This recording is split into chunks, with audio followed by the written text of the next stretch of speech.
Ozza tries to find out about a fugitive billionaire who happens to be the father of her old friend, Davis. As she tries to battle her OCD to get closer to Davis, things keep getting worse. Ozza knows human beings are almost half microbial. This means that half the cells in people's bodies belong to microscopic organisms inside them. She thinks that means everyone is not real. Her therapist, Dr. Kira Singh, claims she knows everything about people being a glorified bacterial colony because of Ozza. She last had the urge to open the callus on the finger this morning and did it again. Kira suggests exposure response therapy, but Ozza doesn't think that will work on her. She's not taking her medications regularly, even if Kira insists it's important for her to heal. Ozza thinks it's unfair that every normal person doesn't care about being covered in bacteria. Kira knows Ozza is struggling, but thinks people see her for more than her OCD. She thinks Ozza is smart, creative, and thoughtful, but Ozza would murder to be a normal person. Ozza remembers her happy childhood and the day she opened her callus for the first time. Her dad, Mark, is there for her and makes everything normal. One day, Mark collapses and expires. She joins Camp Marigold in Indiana, where she meets a young boy, Davis. She starts spending time with him, and they throw pebbles in the lake. In the present, she can only see germs when she looks at the people in the cafeteria. Her best friend, Daisy, asks her opinion about her new hair. Mitchell comes to show them his new artwork, which he has made by photoshopping 100 people with the same name as him. Ozza gets distracted by an internal dialogue about the bacteria digesting her sandwich. She can feel them breeding inside her and feels an oncoming infection. Daisy asks about the last time Ozza saw Davis from camp. As Daisy goes on to tell Mitchell something, Ozza keeps getting distracted by the loud noises in her stomach. She feels they're all symptoms of a C. diff infection. She wants to change her band-aid and claims she needs to get something from her locker. As she walks down the hall, she's worried about having fever and not changing the band-aid on time. She goes into a thought spiral, but finally changes her band-aid. Daisy asks Ozza to pick her up at lunch break. As Ozza tries to Google her symptoms, her mom, Gina, asks her to not use phones in the hallway. She's a teacher at school and worried that Ozza is not taking her medication. She tries to bond with Ozza, but she makes an excuse about hanging out with Daisy. Ozza watches a video by Professor Lucia Abbott in the car. As she discusses a mouse's microbiome, Daisy starts ranting about wearing a used costume at work. Ozza doesn't allow Daisy to enter her card, Harold, while drinking something. Daisy reluctantly downs her drink and thinks Ozza's dad would be proud of her taking care of his old car. They head to Applebee's for lunch and order from the coupons they have. Daisy points out that Davis's dad, the billionaire Russell Pickett, is missing. She was discussing this with Mitchell in the cafeteria, which Ozza ignored at the time. They learn from the news that Russell was working on a huge construction project through Pickett Engineering. He has been charged with fraud and bribery for the project to clean sewage from the White River. The FBI is offering a $100,000 reward to anyone with information on Russell. Ozza is worried about who is taking care of David and his younger brother, Noah. Daisy knows rich people always find ways and is more concerned about the reward money. She feels Ozza has an upper hand because she was friends with Davis. Ozza doesn't know if he still remembers her or how they can find his dad. Ozza bonded with Davis at the camp after her father's death, when his mother had also died. Daisy reminds Ozza she's supposed to wash balls of urine for a meager amount at work. Daisy feels they owe it to themselves to chase after this reward. Daisy still wonders how Russell disappeared, because rich people are supposed to have cameras in their manners. Ozza knows they only have one camera because Davis invited her to his 13th birthday after camp. Some kid got him a motion-sensing camera, but Russell was against it. He scolded Davis about privacy, but she remembers Davis got so upset that Russell let him keep that one camera. Ozza was one of the friends who helped Davis install it on a huge tree near the river. Daisy thinks they have a huge lead and calls Eric at work to make an excuse about why she can't turn up. As they row in the canoe, Ozza is worried about the water being half urine. Daisy distracts her with a story and claims Indianapolis only exists because of this White River. When Indiana first became a state, they needed to find a capital. When they noticed the White River right in the middle, they thought it's perfect. They later realized the river is only 6 inches deep, so Indianapolis remained the largest city in the world, not on a navigable waterway. They arrive at the Pickett property, where Daisy kicks the sign to prevent trespassers. Ozza finds the tree and tries to sync her phone with the camera using Bluetooth. The photos start loading, but Daisy notices a golf cart heading in their direction. Daisy puts mud on her face and claims they got hit by a rock while canoeing. Lyle, who works for Pickett Engineering, hopes they know Davis like Daisy claims. If they don't, he plans to call the police since they're trespassing. Davis is happy to see Ozza and claims he was just thinking about her. Everyone in the news keeps using his dad's full name, Russell Davis Pickett. That is also Davis's name, so he remembered what Ozza told him in camp. Ozza's dad wanted her to have a unique name, so he made a name that meant a to Z and back again. Davis is upset his dad only made him a junior of his name. Ozza feels he's much more than his name and assures him that his dad will come back. Davis thinks his dad is a criminal and a coward who is probably getting a massage in the Swiss Alps. When it's time for Ozza and Daisy to leave, Davis offers to let Lyle drop them home. He hopes it's not years before he sees Ozza again. Ozza and Daisy go through all the photos from the camera and only spot raccoons and coyotes for a long time. They finally find one of Russell leaving in a Burberry jacket in the middle of the night with a duffel bag. They have a timestamp, but it doesn't reveal much. Daisy feels they can still find out more from Davis. She is sure Davis is into Ozza and that she likes him too. Ozza keeps blushing and denying and reminds Daisy she can't date anyone because of her OCD. Daisy agrees that Ozza is a little weird, but in the best kind of way. She teases Ozza about possibly getting better if she kisses Davis, and he has healthy microbes. Ozza finds Davis's blog online, where he discusses overcoming stress. Mitchell approaches Ozza nervously and admits he is interested in Daisy. Ozza encourages him and thinks he should give it a try. As Mitchell and Daisy exchange looks, Daisy feels it's obvious he was always pining for her. She thinks it's the perfect chance for her and Mitchell to go on a double date with Ozza and Davis. While Daisy sneaks around the mansion, Ozza can distract Davis. She makes Ozza ask out Davis for burgers that weekend, and he instantly agrees. As they get ready, Daisy shows Ozza a dick pic she received from a fan of her Star Wars fanfiction blog. Gina comes to check on them before the double date and thinks Ozza looks beautiful. They meet Mitchell and Davis at Applebee's, and Davis offers to get soda since he remembers it's Ozza's favorite. Daisy informs him about Mitchell submitting his portrait in a huge pop-up art show. Mitchell doesn't think he will get selected, but Davis encourages him. Ozza goes into her thought spiral again and feels like everyone knows she's sweating. Davis praises Daisy for being an icon because she has 80,000 readers on her blog. Ozza keeps thinking about her band Aid and excuses herself. Daisy assures her that she's not infected. Daisy can tell Davis is very smitten by Ozza. He has invited them all to his place, and Daisy plans to check his mansion. Mitchell is impressed by all the paintings in Davis's living room. Daisy asks if they can show themselves around since they want alone time. Davis shows Ozza a painting of a spiral she loves. Ozza explains that she gets stuck in her head and thinks about how her body is not under her control. She informs him about a parasite that grows in the eyes of fish. It only reproduces inside the stomach of a bird, so the infected fish swims to the surface so birds can find it. She feels like that fish sometimes and thinks a parasite is in charge of her brain and body. Davis likes the way her brain works and asks where she learned all this. She informs him about Lucia, the philosophy professor whose TED Talks she keeps watching. She teaches at Northwestern, and Ozza has a stupid dream of taking her class. She thinks it's only a dream because it's expensive, and she can't live in a new place like he claims he is new too, but she feels he is more of an old new she is comfortable with.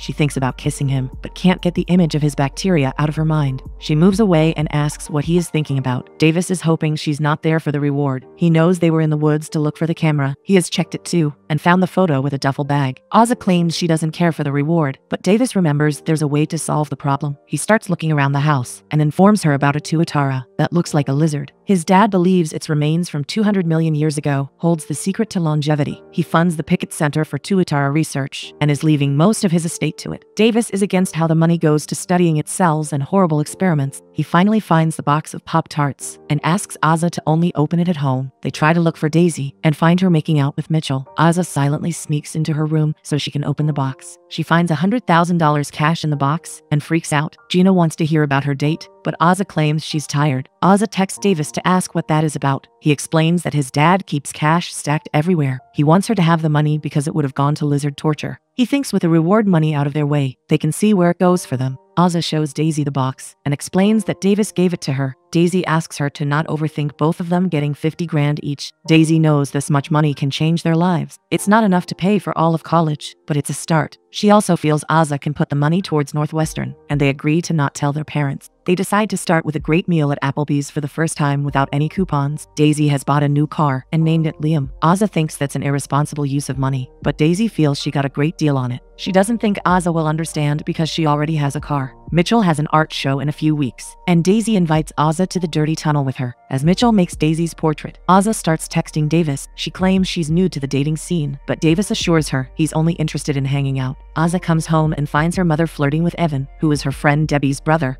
He's a contractor and is checking if the garage can be converted into a bedroom. Gina thinks Ozza can use it in the future. Ozza feels like Gina thinks she's too crazy to live away from home. Gina claims she was only checking the costs and knows about good schools nearby. Ozza is still angry and informs Gina that she's going to Davis's place. As they sit by the pool, Aza feels like they're back at camp and sitting by the lake again. Davis shows her the brightest star, Tau Ceti, which is 12 light years away. He feels 2 of its planets might be habitable. He likes to think about how the sun's light and Tau Ceti's solar system can see their lives 12 years ago in their light. His mom still has 5 years to live. Aza also thinks that in their light, her dad just got her the first tricycle. Davis thinks it's easy to talk to her. Aza feels it's because their hearts are broken in the same places. They decide to go for a swim, and Davis asks if she can skip school on Wednesday. That night, he mildly flirts with her and compliments her body. She praises him too, and they both keep blushing while texting. Aza discusses how cute and smart Davis is with Kira. She didn't think she could be an acceptable girl to have a crush on before him. Kira knows of many people who have fulfilling romantic relationships despite having anxiety disorders. Aza doesn't know how she can be with someone when she hates the idea of kissing them. Kira thinks this is related to her father dying, but Aza gets angry. She asks Kira to not make everything about her dad, but Aza remembers how good her father was with her. He never made her feel broken and thought it was okay for her to worry. Kira thinks her progress has slowed down because she's refusing to have medication. She feels her chances with Davis also might get affected because of it. Aza hates the idea of taking a pill to feel like her real self. She thinks the pill will make her feel more unreal.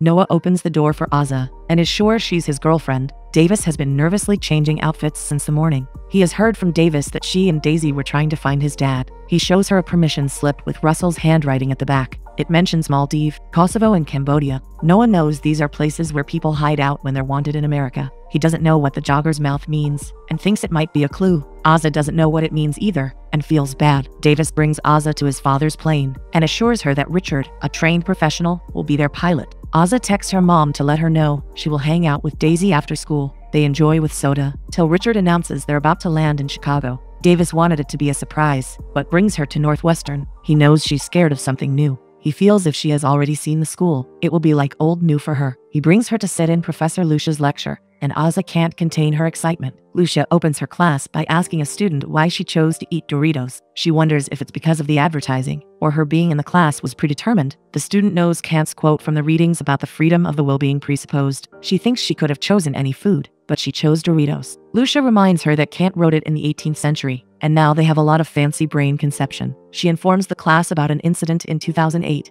and when volunteers were asked to push one of 2 buttons, researchers found they could predict which button they would choose 7 seconds before they made the choice. She asks the student again about why Doritos, and who made this choice for her. Lucia asks the students to explore the concept of freedom of choice, especially when they have unlimited choices. Aza loves this class, and is sure she wants to take it. She hides when she spots Lucia sitting on the bench alone. Davis encourages her, so Aza nervously approaches Lucia. She claims to be a huge fan who wants to take her class someday. Aza claims she's worried she's not real. She doesn't think her thoughts and behavior are hers. She feels like one of those nesting dolls that are hollow and have other dolls inside. The last doll is usually a solid block, but she can't seem to find her solidity. This reminds Lucia of a story about a famous scientist who gave a lecture on astronomy. After he describes how the Earth orbits the sun, an old lady on the back counters him. She feels the Earth is resting on the back of a giant turtle, who is resting on the shell of another turtle. She feels its turtles all the way down. Just like that, Lucia thinks Aza is imagining her true self as the turtle on the bottom of the pile. She asks Aza to realize it might be turtles on the way down, and she must be infinite. She feels Aza's doubts make her more real, and knows she will do great at the college. Aza is so excited after this conversation that she runs towards Davis and kisses him. She keeps thinking about the bacteria, but tries to dismiss that thought. In the plane, she imagines millions of organisms infecting her body. She starts feeling nauseous and heads to the bathroom. She thinks she is infected because of Davis's tongue in her mouth and wants to get rid of the saliva to kill every last germ. She ingests a huge amount of sanitizer. She explains to Davis that when she gets stuck in her thoughts, it's out of control. She loved the painting of spirals in his house because her thoughts are just like that. She explains that she's worried about being infected after the kiss. Davis thinks they can take it slow and not kiss. Aza doesn't think it's that simple because she feels like she's living with a demon inside her. She knows he doesn't care now, but might not think like that forever. Gina knows Aza bunked school and asks her to explain. Aza admits she went to Chicago with Davis because she wanted to. Gina is worried she didn't know where she was and couldn't be there if something happened to her. Aza doesn't think Gina knows how to calm her down. She finally feels good that someone like Davis believes in her and thinks she can live on her own. Aza gets a text from Daisy about her fanfiction blog getting 100K hits. She finally decides to read it and finds a character called Alea that resembles her.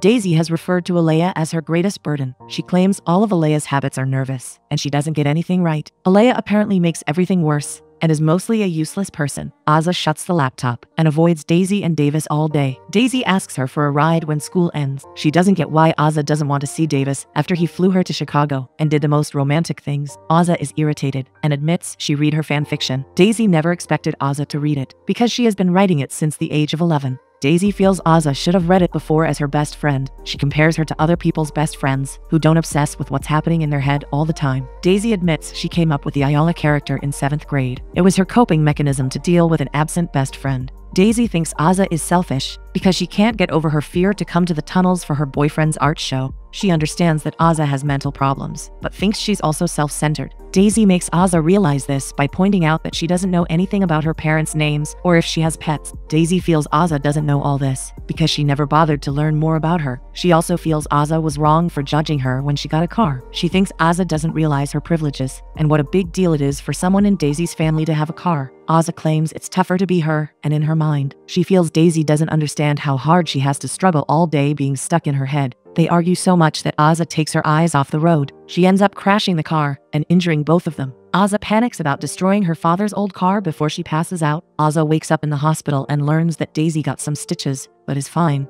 She feels bad about ruining Harold, but Gina thinks her dad loved her more. Aza has a lacerated liver, but the internal bleeding is mild. She doesn't need a surgery, but they need to monitor her for a few days. Aza claims she can't stay because she's worried about getting C. diff in the hospital. Gina tries her best to calm her down. When Gina goes off to sleep, Aza keeps worrying about being infected and C. diff entering her body. She wants to control her brain, but rushes to the bathroom to eliminate the infection by ingesting sanitizer. She feels possessed and keeps trying to eat the sanitizer since she feels infected. Gina hears the commotion and stops her. She wakes up to her stomach hurting because they had to pump it. Gina has called Kira because she was worried about Aza. Kira thinks Aza needs to see her more often. She doesn't want her to be left alone with her thoughts. She suggests exposure response therapy again and insists that Aza needs to have her medication. Aza tries to get her life back on track by regularly taking her medication. She finally texts Davis and asks him to be at Applebee's. Davis sits next to her and doesn't care that it took time for her to reach out. He has missed her, but kept taking updates from her mom. Aza goes into a thought spiral again and considers kissing Davis. She remembers she might get infected and will have to go to the hospital. She asks Davis to sit across from her instead because she doesn't feel comfortable. She has been taking her meds and thought she was getting better. She asks if they can text, but Davis claims he needs to be loved from up close.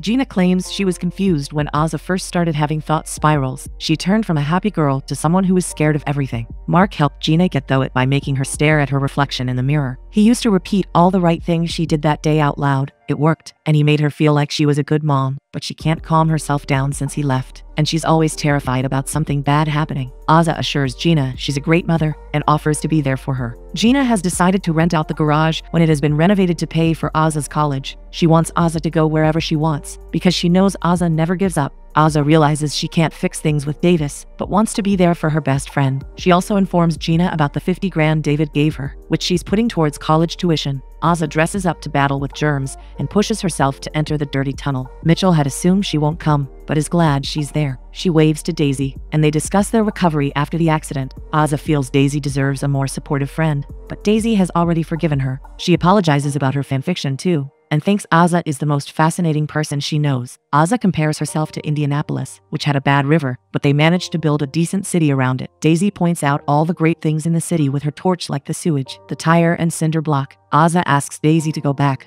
and they find the same jacket Russell was seen escaping in. Aza realizes the spot where the river ends is called the mouth. She knows they're standing in front of the jogger's mouth. She informs Daisy about the note Noah showed her. Daisy also finds a grim note from the pocket, which is addressed to Davis and Noah. They assume Russell must have jumped from the bridge. Aza doesn't want Davis to hear this from cops. She heads over to his house and explains everything. 2 months later, Gina prepares for her date with Evan, which Aza and Daisy are excited about. She opens the door to find Davis, who has brought the painting Aza loves for her. He informs her that he and Noah are moving to Colorado. Noah has gotten into a special school, and they need a fresh start. Aza feels like he's a great brother, but she knows she's in love, and Davis knocks heads with her before he decides to leave. Aza hopes he will be back and asks Daisy if she will ever find someone. Daisy thinks Aza will have a full life and an amazing career she's proud of. She'll also have an amazing love story and start a family, but she wants to be honest and admits it will be hard for Aza at times. She might not get everything in life, but Aza will always rebuild it. She promises to never let Aza be alone.